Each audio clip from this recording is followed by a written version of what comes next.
আগের মিনি ভ্লগে দেখলে মাসির বিদায় পর্যন্ত, আর আজকের ভ্লগে দেখাবো কন্যাযাত্রীর A to Z। তার আগেই বলে দিই, এই কন্যাযাত্রীর ফুল ভ্লগ মানে রিসেপশনের ফুল ভ্লগ কিন্তু অলরেডি আপলোড করে দিয়েছি। যারা এখনো দেখোনি তারা অবশ্যই দেখে এসো। আর যারা ভাবছো আমাদের কাছে অত সময় নেই বড় ভিডিও দেখার, তারা এই মিনি ভ্লগের মজা নাও। তো চলো শুরু করা যাক। বিয়ের পরের দিনেই রিসেপশন, তাই সবাই রেডি হয়ে গেলাম কন্যাযাত্রী যাওয়ার জন্য। রেডি হওয়ার পরেই সবার কাছে একটু রিভিউ নিয়ে উঠে পড়লাম গাড়িতে উঠে গাড়ি কাঁপানো ড্যান্স, ওই মানে কালা চশমা,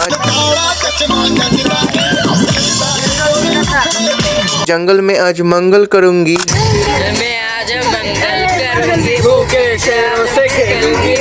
লুঙ্গি ড্যান্স,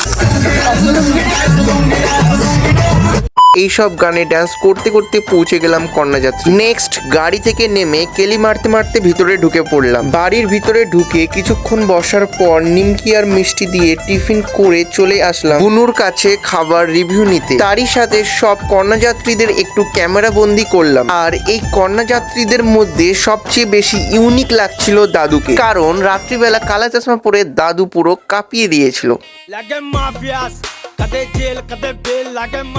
তারপর মাসির সাথে দেখা করে বাড়ির কিছু ভিডিও ক্লিপ নিয়ে চলে এলাম খাওয়ার প্যান্ডেলে। এখানে মামা আর আমি বসে পড়লাম খাবার জন্য। খাওয়ার মেনুতে ছিল বেগুনি, ফ্রাইড রাইস, ডাল, পনিরের ঘন্ট এবং লাস্টে দিয়েছিল দই, মিষ্টি, চাটনি ইত্যাদি। এই সব দিয়ে খাওয়াটা কমপ্লিট করে চলে এলাম বাড়ি। নেক্সট ডে দাদুর বাড়িতে কি করছি জানতে চাইলে পেজটি ফলো আর চ্যানেলটি সাবস্ক্রাইব করে নিও। তো আজকের মতো বাই।